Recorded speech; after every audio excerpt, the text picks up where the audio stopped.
haruskan. Sampai satu tahap kita tak boleh selamatkan rumah tangga kita, maka dalam Islam harus boleh cerai. Tetapi saya mohon, bila dah cerai, wujudkan satu hubungan baik. Dia pernah menjadi isteri kita, dia pernah menjadi suami kita, ini hasil anak kita. So jaga keberadaan perasaan anak-anak.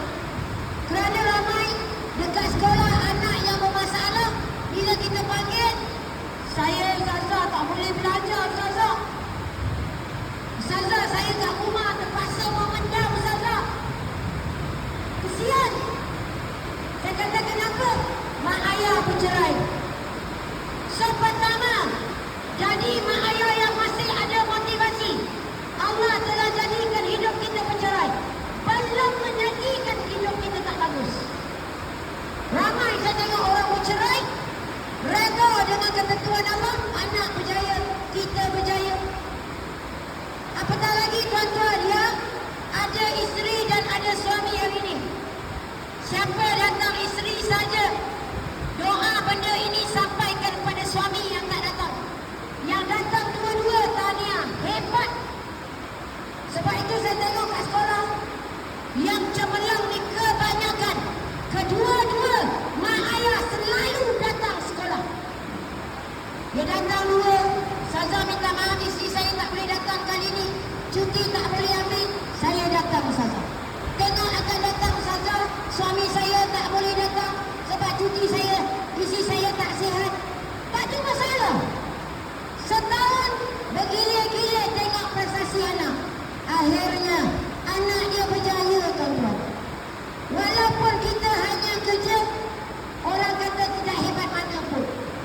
Sebab itu saya tengok ramai kawan-kawan saya kerja biasa, anak luar biasa. Saya tanya, bang, apa betul bang? Anak abang 11 orang, abang kerja pembersihan je. Tolak longkang, pastor tandas.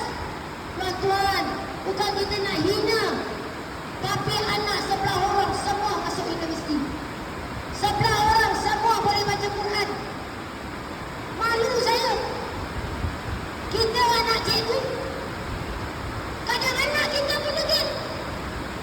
Jadi dia kata, Ustazah, kalau kau tanya abang apa petua, anak Ustazah, anak ramai boleh dengar cakap.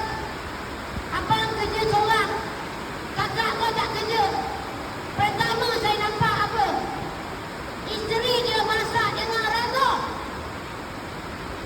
Sebab itu tuan-tuan, ada motivasi.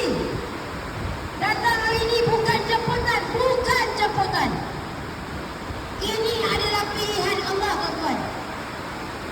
Kau yakinlah Allah pilih tuan-tuan. Dengan hujan lebat macam ni, kita nak datang dengan kerja banyak. Tapi ingat tuan-tuan, kerja memang kerja. Sekali sekala jadi mak bapak yang ada motivasi. Motivasi tu apa? Ada semangat.